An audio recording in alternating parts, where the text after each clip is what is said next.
Hello, hello. Today's episode introduces you to a renowned cook and a friendly New Yorker, Lauren McGurrin. She does a tarot reading from the deck she created, the Herbed and Spiced Culinary Tarot.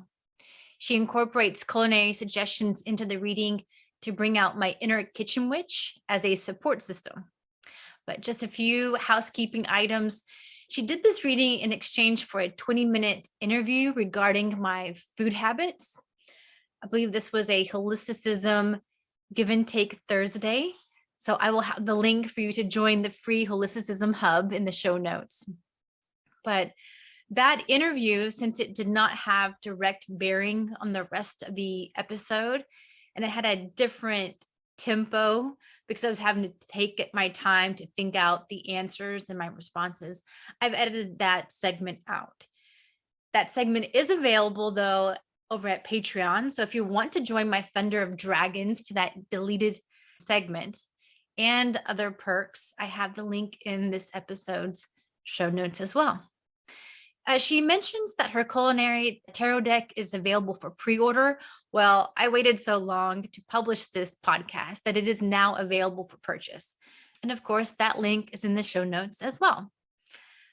Another housekeeping note, for the time being, I am continuing to offer the Sandbox Healing Adventures for free. So to learn more about what those entail or to sign up, please go to my website, aprilific.com. And in closing, I always welcome your dreams. Please click on the SpeakPipe link in the show notes to leave your dream. And hopefully you'll hear my interpretation on a future episode. All right, that's it for now. Enjoy. Thanks for joining me in Sheffy's Sandbox. I'm April Dawn Scheffler, and I invite you to play with me and my guest today, Lauren McGurrin. Welcome, Lauren. Thank you so much for having me, April. I'm very excited to be here. Well, Lauren is a private chef, a culinary educator, and kitchen witch. Her pronouns are she and her. She's a Pisces sun, Scorpio moon, and Scorpio rising. She teaches intuitive cooking on the internet and is looking to expand her offerings and network. Hence why I saw her on Holisticism Hub, which is where we met. Yes. And I took her up on a free offering Friday thing. And my listeners are probably well acquainted with that because I've had several guests on the show now from Holisticism Hub. This has been a great way for me to connect with people who are doing weird stuff. I like awesome stuff. I heard it referred to as unicorns. You think that, oh, there's no way possible that there's someone who does fill in the blank, such and such. But these unicorns do exist, and I'm meeting all of them on Holisticism Hub, as well as other places. But for you to be an intuitive, cooking educator, it's like, wow, I really need some help in this area because I'm getting off script already. But I'll just tell you and the listeners why I am so excited about this and why I need it. Is because I have a lot of icky story around cooking. I grew up in a rather poor household. I would say, looking back, we didn't use the word food insecure at the time because I'm 40 now. But looking back, I would say that that was the case. And something about my mom did not enjoy cooking. She did not like cooking. And so my running joke is that my mom's idea of cooking, and no offense if she's listening, I don't think she ever hears any of these episodes, but her idea of cooking is pouring milk on cereal. I had heard that one time and I thought that that was perfect description. So it was a bunch of TV dinners, cereal, just fast food things, packaged. And then the treats, the luxuries were when we got the welfare check or whatever, we were able to splurge and go to the burger place and half a burger and fries and stuff like that. So to me, that's kind of how I was raised. There was really not much education in the kitchen. The kitchen was a place that was drudgery, that was full of drudgery. And it was unfulfilling. And you put all this time and effort into creating a meal. And guess what? Maybe the kids don't like what you made, and you have like a sink full of dishes afterwards, and the payout just was not equivalent to what you were putting into it. And so I kind of got the same feelings about cooking, but yet with my Taurus moon, it's all about food. Right. And so a lot of my connections with my friends and so forth, not all of them, but some of them, it would be with cooking. That would be one of the connections. They would invite me over to eat, and they loved cooking and I loved eating, and it was a perfect match. So, but yeah, I just had a lot of, again, icky feelings around cooking and around scarcity. And my idea of treating myself or being good to myself in a way was fast food, was going out for that burger or these fatty foods. Being good to myself did not look like buying quality ingredients at the grocery store, putting love into a well thought out meal, etc. So that's why I'm saying when I saw what you were offering, I'm like, wow, this is perfect. I don't know what the hell she can do with me, but shoot, if she can do something with me, then she can do something with anybody. I recently had a hypnosis episode, and the theme was timeline jumps, right? And I already had a preconceived notion of what my timeline jump would look like. With vision boards or whatever in the past, I envisioned this small house in a small town, just nice. And so I thought that that's what I would see when I stepped outside the portal in the hypnosis. And I didn't. I found myself in a communal, like tribe almost kind of along the coast. And I saw myself in front of a fire cooking. And I was like, oh, now we know that this is a real timeline jump. I had a wooden bowl in my hand, and I was stirring it up, and I was putting it on a hot skillet over an open fire. And it was sizzling these little, very savory vegetable patties. The smell and the crackling of the fire, it did feel very nourishing. So that was just a glimpse I had into this timeline jump. And then when I came across you, or either it was after I had already booked, that's where I'm not sure about the timing, but I just felt like it was perfect to bring in a kitchen witch, someone who could help me figure out where to go from here. Thank you for sharing that. That's incredible. And I think we're going to have a lot of really fun things to talk about. It's funny that you talked about fast food in that capacity, because I do have a lot of compassion and understanding of that particular space. And I think there are lessons to be learned there that are useful. And I don't think it's shameful in that. So my partner is a Taurus, Sun, Moon, Mercury, Venus, and Mars. And he is also a chef. And I've never met someone who likes fast food more than him. And he's incredibly talented. And one of the best things he ever made for me, I was like, what is in this? And it was made entirely from packet McDonald's sauces. It's genetically engineered to taste good. So I do think there are lessons to be taken about the ways in which that it's nurturing to have those flavors. And there are ways to take those lessons into the kitchen and make things that can be delicious for you in a way that isn't forceful, or, oh, I have to do it this way to make it nutritive, or what have you. So what I try and teach is the intersection between spiritual practices and then traditional classically trained culinary technique meets in the middle, and the marriage between the two, how to use your instincts to make food delicious, spiritually, creatively, and physically nourishing, and to take those lessons out in the real world. So I can see a lot of what you're saying relating to how we're going to talk today, and I'm hoping I can help you. Well, tell us about your background in cooking, your credentials, I guess, if you will, if people are interested in that.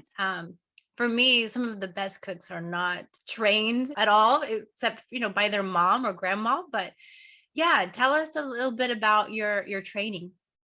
So I think it's funny you say that, because that is a lot of what I go back to teaching is the concept of like Nona cooking or intuitive cooking. It is the idea of touching things or smelling things and knowing that things are ready by your senses. So in the same way that a intuitive coach teaches you to listen to your instincts, that's what I'm teaching in the kitchen. Now, to tell you how I got there, I always loved cooking, did it my entire life. When I left college, I went to New York to start cooking professionally, and I wanted to be really good. So I went through culinary school.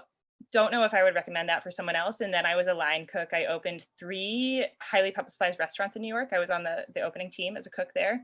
I worked at 1 Michelin star restaurant. And then from there, I left to work in private work. And I also work in food styling to this day. So advertisements, publications, magazines. And I wanted it to be in what was purported to be the hardest city in America, if not the world. So I learned a lot over that period of time. Now, as I started stepping into my own work and how I incorporate my practices, I kept coming back to 2 things. First off, I was a religion major in college, and that was before I knew about the Akashic records, about astrology in the way that I do now, and those sort of things. And I think it's to say that I always had a connection, also Pisces sun, like a connection to the spiritual world that is a very present part of who I am. And I think religion, like food, is just another lens to look at people. So marrying the 2 and making it a spiritual practice is very important to me. So that's where I work. I recently created a tarot deck that uses the archetypes of the Rider Waite, and it connects it to culinary practical stories, and then it uses herb and food suggestions to sort of marry it all together. Fascinating. Well, before we go any further, let's grab a drink. In this segment, we pop into a virtual coffee house. Love that. And being the benevolent host that I am, your order's on me. So what order do you give the barista? Okay. I do, at this point, really like a matcha spritz. I am on coffee sometimes. I'm off coffee sometimes. I'm currently on coffee, but if I have any more coffee, we won't even be able to function. I will be jittery. I'll be racing twice as fast as I am now. But I still like a little pick-me-up, and I love some bubbles. Life's too short. Drink sparkling. So a little bit of matcha, a little bit of lime seltzer, maybe a hint of mint if that were available. But if that were too fussy and they looked at me like I was a nutcase, then I would take a cold brew and we would have to sit through me rambling. What are you having? Well, in the virtual coffee house, I'm not sure. And I can't stretch my imagination right now for some reason. So I'll just tell you what I'm in the 3D world here in Easton. I am drinking a mushroom coffee. So it has all of those good for you. It's caffeine free because I've had to eliminate caffeine almost completely because of my insomnia at night. So yeah. Understandable. Are you doing the mud water or the Four Sigmatic or something else? I was doing Four Sigmatic, and I'll probably edit this part out because I don't want to bash them at all, but I had thought that the certain things I was getting from them, the flavors, like, I don't know, maybe they just changed how they did it or processed it or packaged it, but I don't know, the flavor seemed to be not as good anymore. So that being said, I tried a different brand, La Repubblica. La Repubblica decaf mushroom coffee. Okay, beautiful. All right, well, now that you have your beverage, let's dive right in. Sometimes living one's purpose and going through this human experience can look like playing small, but there are times that it looks like playing big. So in your spotlight moments, Lauren, have there been any claims to fame, times that our listeners may have seen you or your work? I think my best work is just coming. So not really yet. I am really proud of the deck I created, like I said, and the fact that I achieved my goal on Kickstarter. I think a good claim to fame is just being, especially in Manhattan, where I live, just the sunny person in my neighborhood. Like, I do feel really connected to the Lower East Side, and I think New York in general has this reputation for just being an unfriendly place. But I do know my neighbors, and they know me, and just being able to say hi to each other in a big city that a lot of people pride themselves on their anonymity is a pretty powerful thing that I'm proud of. I love that friendliness as a superpower. Yeah. For sure. Sometimes in some capacities, you know what I mean? I think it's very easy to put on a mean mug when you're, or, to get very focused and to be intimidating. But yeah, just being happy, I guess, being happy around the neighborhood. Well, guests are asked to choose a word or phrase that they would like to hear used more often in everyday conversations, something that doesn't get enough play or enough airtime. And the prior guest chose vivid. So you are tasked to try and somehow fit that into our conversation today, okay? Yes, love that. Now, you also get to choose a word for the next guest to dance with, and it could be a peculiar word that you find funny or just something that resonates with you. So what are you laying down for them to pick up? Regenerative, as sort of a mantra and a prayer across time and space. Mm, Um, shall we get to the reading then? absolutely. I'm very excited. So here's how this works. You can have a question. The question can be food related. It doesn't have to be. It's perfectly fine to go in a different direction. The 3 cards I pull are sort of the conscious area or the situation, the subconscious or the obstacle, and then sort of a hint or a suggestion as to the road forward. And then I usually end up pulling sort of a last little hint. So I'll usually pull a 4th card just to sort of see after the conversation what's left and where it goes. And I think a reading is best when it's a conversation. So I will sort of ask for your input or what you're feeling or what is coming up as we go. Do you have any questions? As to how it goes, no, Or anything ready. else? Beautiful. All right. Do you have a question for me? Well, I guess I'm wanting to ask something related to the timeline jump with me cooking that food. I guess the question is how can I best get to that timeline as relates to food? How can you best get to the timeline as it relates to food? I'm going to just pull one I'm going to pull one at a time. So we're going to start with the first card. So this is the page of tools. In my deck, tools represent swords. In the original minor arcana, swords are representative of the air sign. So in my mind, the air sign is where intellect and emotion meet, because I often find that intelligent people will find words to justify things when they really just need to move through their feelings instead. So we're starting there. And what is coming up? The page is a really fun energy in any minor arcana. It's a really explorative, playful energy. It's funny that we're on the sandbox episode, because it is very much so like, how do I play and explore as an adult or as a person walking through life, period. And the page of tools, the tool that I had in mind when I wrote the deck was a cookbook. So methods of how do I find ways to communicate how I'm feeling, what I'm moving through, what I need, what I want, how to delegate. So that's sort of the nature of the question in relation to this dream that you're having. So it's like, maybe how do I communicate my needs to get there to that timeline jump is perhaps what I'm thinking, or how we start this. Do you have any follow-ups to that, or how do you feel? I think I use the words I think a lot about that whole sword energy with the intellect and the air. That's something I get time and time again, is allowing the emotions to come through, because I think I tried when something, I keep using the word icky, but a feeling comes up that I'd rather not have, instead of letting it come up and trying to peel back the layers as to why I'm feeling that, I just try to use my brain to overpower it or think through it or plow drive through it and clear it. So trying to work through the emotions of food is interesting. Okay, that's a great place to start. And I mean, yeah, let's start there. I think it's funny that I do like the word icky, so I understand, because it does like sort of feel like you're sticking through mud or something like that. So I very much so think it relates to this. In my deck, per card, there's also an herb suggestion. Some of them are more medicinal in nature, some of them are more culinary in nature. So the herb that comes to mind with this one, and we can always relate back to this later, but it's the idea of sage. So sage, common household herb, it has antimicrobial properties, but it's also related to memory. So I think the ways in which the past and the future connect and communicating that is part of the game as well, if that makes sense. Mm. You know, because you got to move through that to get here. So we're going to start there. You're feeling ready for the next card? Yes. Beautiful. So the next step up is the king of oysters. So oysters relate to pentacles in my deck.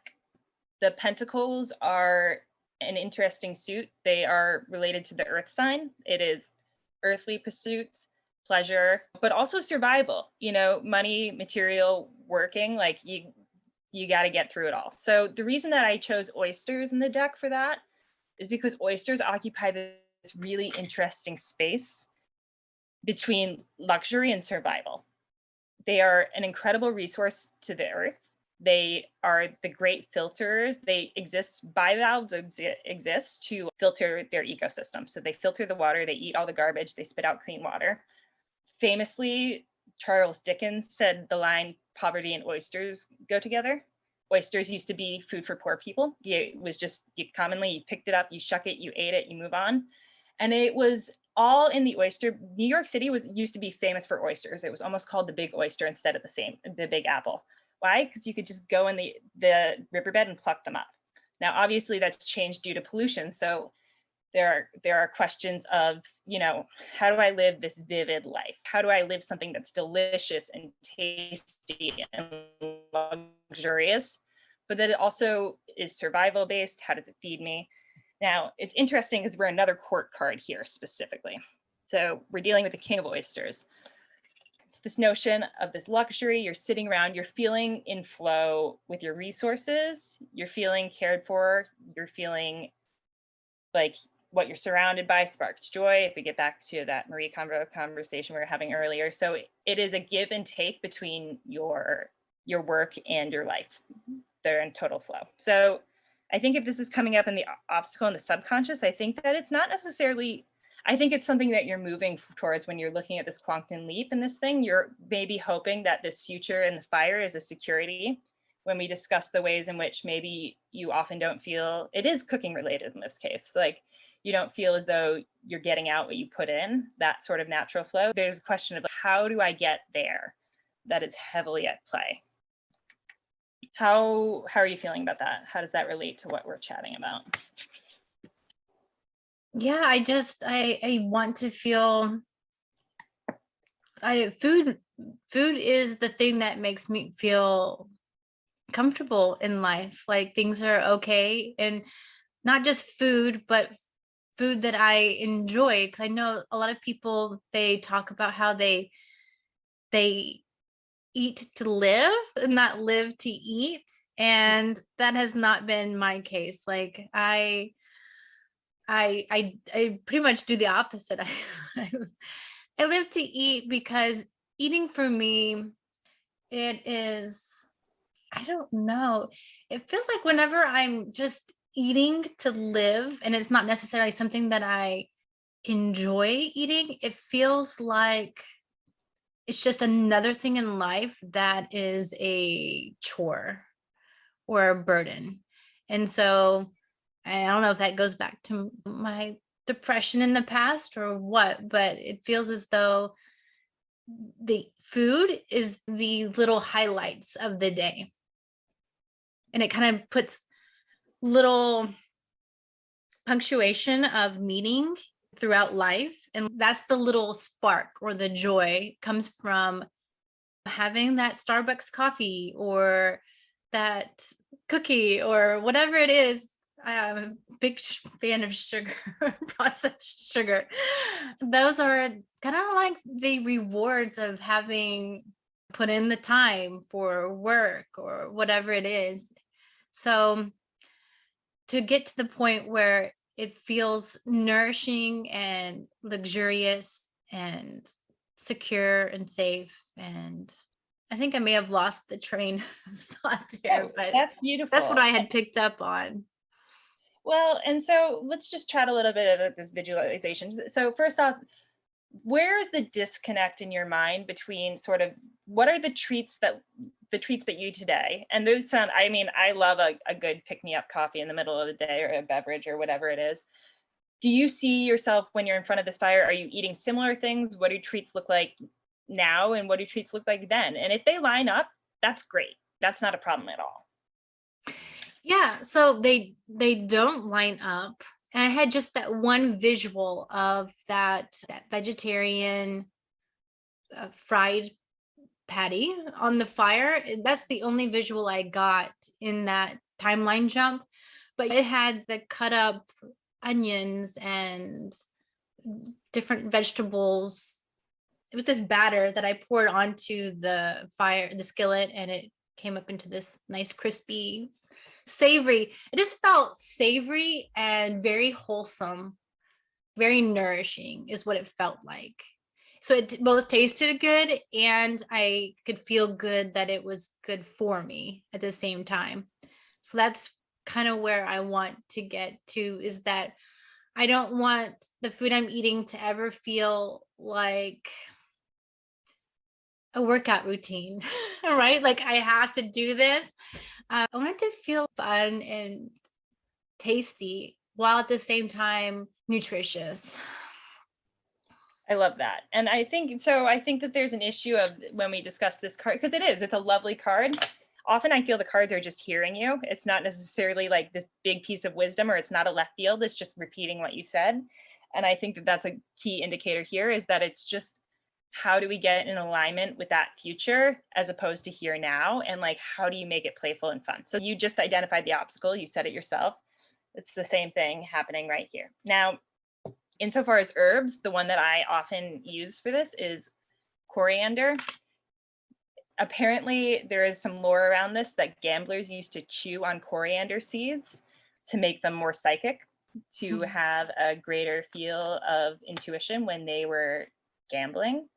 And also, it goes back to Jewish times, for the manna that the Jews ate when they were wandering the desert was filled with coriander seeds as well. So there are these links between nourishing and that. So maybe playing with coriander and sage, probably in different dishes, maybe together, but those might be kind of fun sort of entryways to sort of get you thinking about other stuff.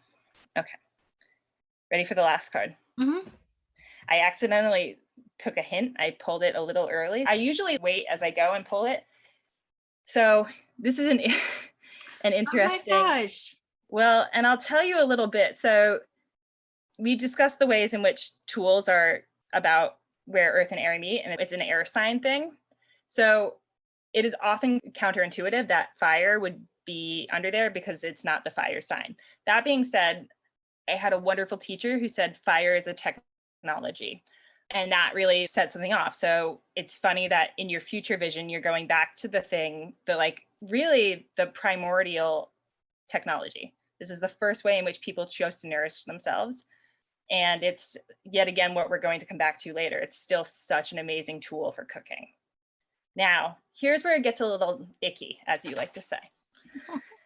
So the fives are often sort of a conflicting, they're often a place of conflict in all the suits in the minor arcana. And in this case, fire often represents a Pyrrhic victory. So there's a slight warning here. So the idea of like, yeah, you win, but at what cost? Like, what do you have to burn down to get what you want? And are you left with things? So I don't think it necessarily has to be that dramatic in this case. I do often find, specifically when this deck, when a card that so specifically indicates fire, it often has to do with fire. But I do think there might be some head cracking that comes along the way to get what you want. It's okay to state different things. It's okay to change. And there might be a little resistance to that. So just being careful of how much you feed that fire within yourself so that you don't burn yourself down in the process. Does that make sense? Yeah, I think because I have food so closely associated with mental health in a way, that if there have been times where I have gotten on these kicks where I will really put a lot of shame around a certain thing, or fast food or chocolate or whatever it is, and I'm suffering along with it just because I am feeling like I'm crucifying myself along the way for this ideal that doesn't even feel good. So I'm like torturing myself for no reason. I feel if I can just pursue the light of happiness or joy along this food journey that maybe it will be me creating a fire in my fire pit and making something in my backyard for supper. I don't know. Not feeling like it's an all or nothing, because often that's how I operate. It's all this or nothing. And sometimes that is destructive. It has been in the past. Well, and also let me invite into this, when you're in your transition to throwing a fire pit, I love that you have that. That's great. And it is a tool that you can use, but there are so many other ways to work with fire in the kitchen that are maybe like introductory. You know what I mean? You can get there. And I do love working with fire on the full moons or fire moons or air moons in particular, one or the other, just as a way of balancing it out. So you can use it in ingredients. You can use cayenne. Cayenne's related with that in the deck. You can use peppers. You can find other ways to incorporate spice just to get fire on the brain. You know what I mean? You don't have to rush into the fire pit. There's totally other ways. Number two, I don't know what your oven situation is, but a broiler, straight fire. If you're not used to using it or you haven't used yours before, you're going to want to watch your food, but it will probably be ready in 5 minutes. There's so many other ways to play with fire. I love me a blowtorch. In fact, it's funny, I'm sitting at my desk. I have one right here, but like I use a bigger one upstairs. And they're little home ones you can get, and you can play with charring that way. But if you're sort of still figuring out what tools you like to use in general, I would not maybe rush into a blowtorch off the bat. But you know, there are ways here and there to get around that. And that seemed to inspire you a little bit. Are you feeling good about that sort of hint to get to where you're going? Yeah, I liked the idea of quickness. You know, you were talking about the broiler and making foods ready in like 10 minutes or so. I like the idea of fire and quickness, that correlation there. Yeah, if you turn, especially if you wanted to do some salmon, you're going to want to put foil, not parchment, under it, but with some miso on top or something like that, you'll be done very quickly if the broiler's up and running. I like charring. I like vegetables with more char on it. I think it's more savory. I think it's more reminiscent of yeah.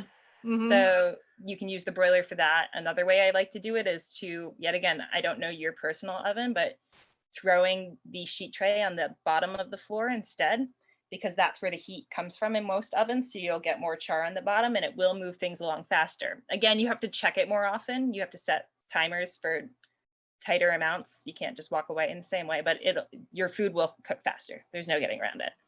Mm-hmm. Yeah. So, and then do you have a follow-up question or something, or do you want me to just pull a little hint? Just pull another card.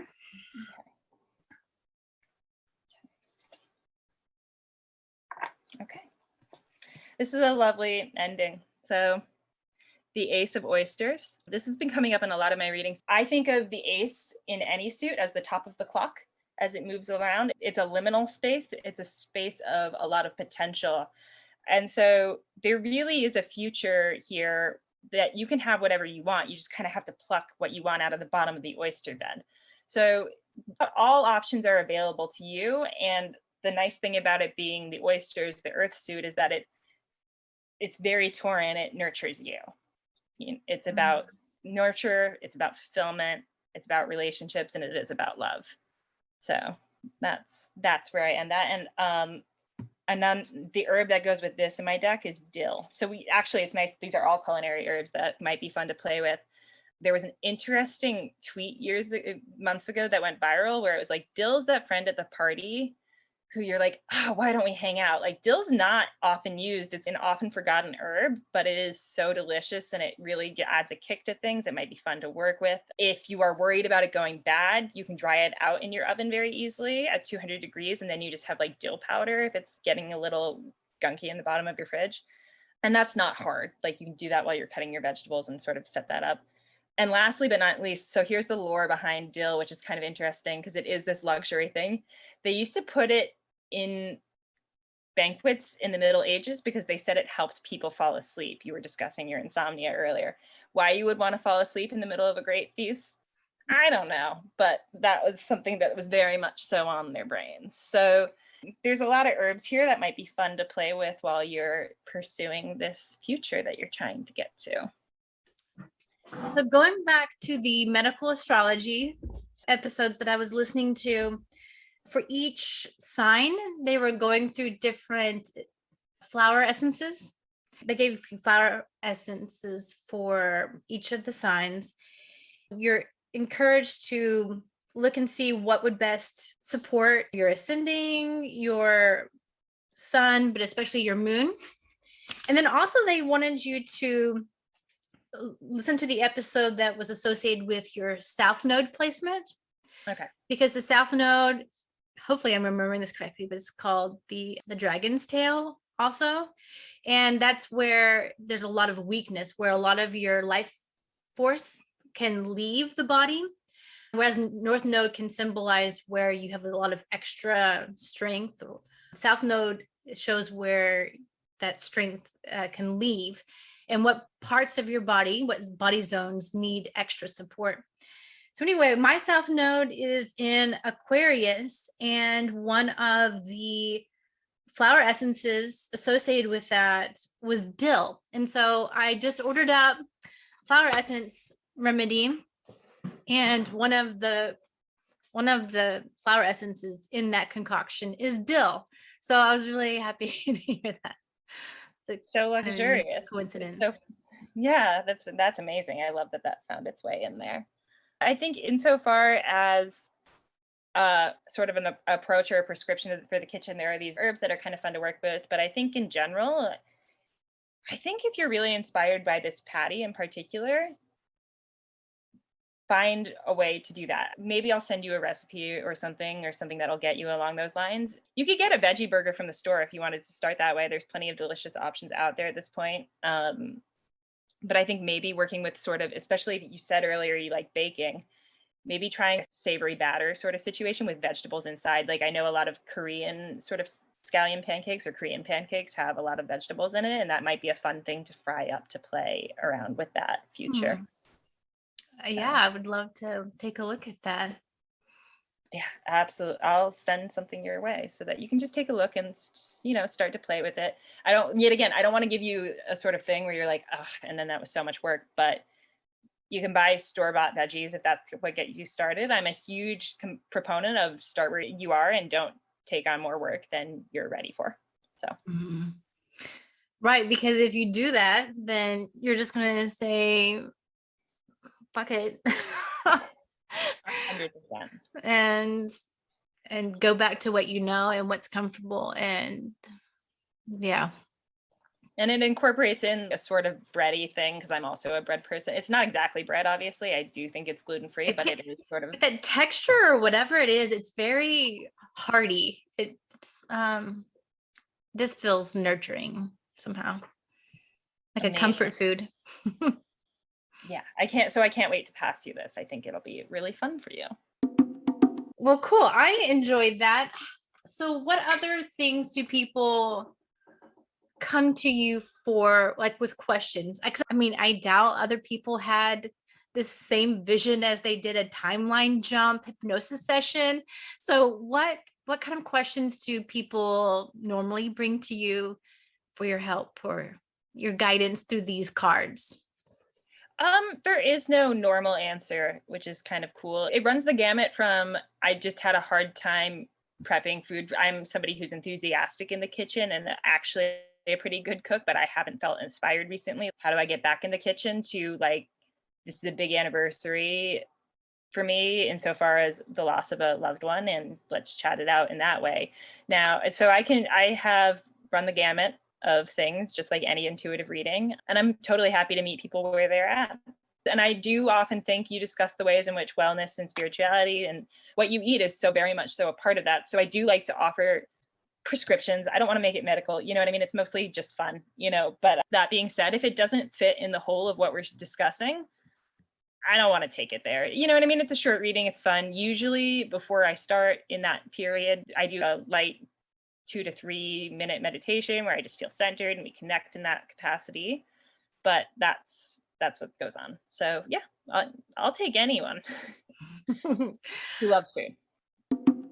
How can people find out more about you, Lauren, and what you're making in your own sandbox? Like those cards, how can we find your deck? So I will provide you with all the links for the wait list. It should be arriving at my house any day now, and then I'll put them out within the next couple of weeks. I am releasing my Culinary Coven very soon. It is a 4-week course in a small community, and it's going to be a really amazing way to see the ways in which culinary technique and spiritual practice can go hand in hand. Beyond that, it is really, if you think about Mary Poppins as the OG witch, it's my way of making meal prep a game, making it fun for people to show up in community, not be afraid to ask questions, have a couple of healthy meals for the week that they're proud of and little components to use later. And also improve culinary technique. Like I said, just get more comfortable using your instincts, using your tools, and using everything in your fridge. So that will go live very soon. And I also do mini readings, 20 to 25 minutes for $35. We use the deck and I relate the tarot messages to your food and what you like to eat every day. So Very cool. I'm glad that you teach people how to use the tools, because that has been something that keeps me from even wanting to approach it, because some of the things that other people take for granted, I don't know, like the basics. And it's been really embarrassing. It's kind of like shadow work, like to bring it up and be like, oh, actually, I don't know how to do this or that. Maybe your grandma told you when you were 5 and you just believed everyone knew it, but here I am 40 and I don't. So I think it's really cool that you teach people probably from different levels of base knowledge. You're saying you keep it fun. So fun means safe, because you're not having fun if you don't feel safe. So if it's a fun environment, I would feel safe to ask those questions and not feel like a dumbass. So 100%. And I'll tell you, even at this point in my career, I'll always watch somebody chop an onion a different way. I'm always excited to see the ways in which people do things, because you can learn a lot. You can still learn a lot every time. So there is no stupid question or silly or reason to be embarrassed. I think people are going to come in at different levels, but even just even the way in which people approach salts is radically different from person to person. So just starting over and seeing a new perspective, there's always room to be a beginner and have fun. So it's going to be great. Well, I love how in the Lifestylist podcast, Luke Story ends his pods asking his guests this question. So I'm including it in mine. Who have been 3 teachers or teachings in your life that you would share with our audience that they could research and also learn from? I love this question so much, and I really appreciate you asking it. I've thought about it a lot. Most of my people fall under sort of the category of farmers or sort of things that are related to fermentation or cottage projects. So Ron Finley is the first one. He's known as the gangster gardener. If you do anything when you get off this and do anything today for yourself, you can go watch his TED Talk, and it is incredible. He transformed a lot of South LA, which is historically a neighborhood that is in deep poverty, and he started sort of radically creating gardens in urban spaces that weren't claimed. To the point where he was almost imprisoned for it. There were warrants out for his arrest, and the people signed up petitions that allowed it to happen. So it's free food that you can pick in South LA that's just out on the street from the trees. So he teaches about ways in which urban farming is accessible to everyone, a useful thing to learn. He is famous for saying that everyone should learn to grow their own food. It's like printing your own money, and it's joyous. So that would be the first person I bring up. The second person is David Zilber. He is very clever. He is from Toronto. He went to go work at Noma, which I think is the second best restaurant in the world currently. And he ran their fermentation program. And he is famous for discussing the ways in which he calls it fermentation is not experiencing a trend, it's experiencing an understanding. So things like sauerkraut, things like pickles, all these preservation methods that were historically famous, 150 years ago and beforehand that people were using to feed their families are experiencing a resurgence in order to make communities more resilient and the food system. So he is very interesting. He has a beautiful book that you can purchase, but you can also just look at his Instagram and he shows you sort of quick pickling projects and stuff like that that you can pick up pretty easily at home. Lastly, I want to recommend the sisters Naima Penniman and Leah Penniman. They run Soulfire Farms in upstate New York. They are big proponents and activists for the Black liberation of land, back to Black farming. So they raise a lot of money for farmers in that community to make people who are Black and brown farmers more food secure on their own, food sovereign. It is fascinating information. It is historical, and it discusses the ways in which the food system is so much more far reaching than what is on your plate every night. Well, in closing, was there anything that you wanted to tell the listeners about food or intuition or anything else? I would just encourage them to, if you don't necessarily feel ready to engage with me in any way, to check out my mailing list. On the new and full moons, I often will release prompts. They're related to the deck, ways to play with the food in your kitchen, and sort of things that are mindful and celebrating. It's a really fun community, and it's free. So I hope to see you there. Excellent. All right, Lauren, thank you so much for joining me in Chefy's Sandbox, and I will see you soon in Holisticism Hub. So much love to you. Much love to you as well. Thank you so much for making the time for me. Bye. Bye.